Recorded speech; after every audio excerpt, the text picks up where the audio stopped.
गोकुळात दरवर्षी इंद्राची मोठी पूजा केली जात असे. गोकुळवासियांना असे वाटायचे की इंद्रदेवाला प्रसन्न केल्यामुळेच पाऊस पडतो आणि त्यामुळे शेती व चारा पिकतो.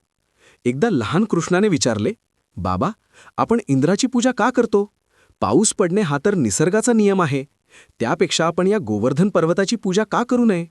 कारण हा पर्वत आपल्याला गवत देतो, आपल्या गायींना चारा देतो आणि नद्यांचे रक्षण करतो. कृष्णाचे बोलणे ऐकून नंदाबाबा आणि सर्व गोकुळवासियांना पटले. त्यांनी इंद्राची पूजा थांबवून गोवर्धन पर्वताची पूजा सुरू केली. जेव्हा इंद्रदेवाला हे समजले की गोकुळवासियांनी त्याची पूजा करणे थांबवले आहे, तेव्हा त्याला खूप राग आला. आपला अपमान झाला असे समजून इंद्राने गोकुळाचा नाश करण्याचा निर्णय घेतला.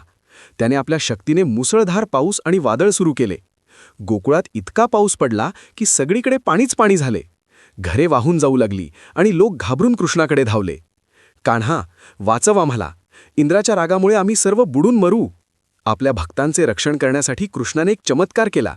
त्याने खेळाखेळात गोवर्धन पर्वत आपल्या हाताच्या करंगळीवर उचलला.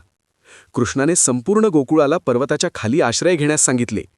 गोकुळवासी, त्यांच्या गायी आणि इतर प्राणी 7 दिवस आणि 7 रात्री त्या पर्वताच्या खाली सुरक्षित राहिले. बाहेर प्रलय चालू होता, पण पर्वताखाली सर्वांना कृष्णाच्या कृपेने संरक्षण मिळाले. इंद्राने 7 दिवस सतत पाऊस पाडला, पण तो कृष्णाचे काहीही वाकडे करू शकला नाही. शेवटी इंद्राचा अहंकार गळून पडला. त्याला जाणीव झाली की ज्या मुलाने पर्वत उचलला आहे तो स्वतः भगवान विष्णूचा अवतार आहे. इंद्र खाली आला, त्याने कृष्णाची माफी मागितली आणि पाऊस थांबवला. या प्रसंगाला गोवर्धन पूजा म्हणून आजही दिवाळीच्या दुसऱ्या दिवशी साजरे केले जाते.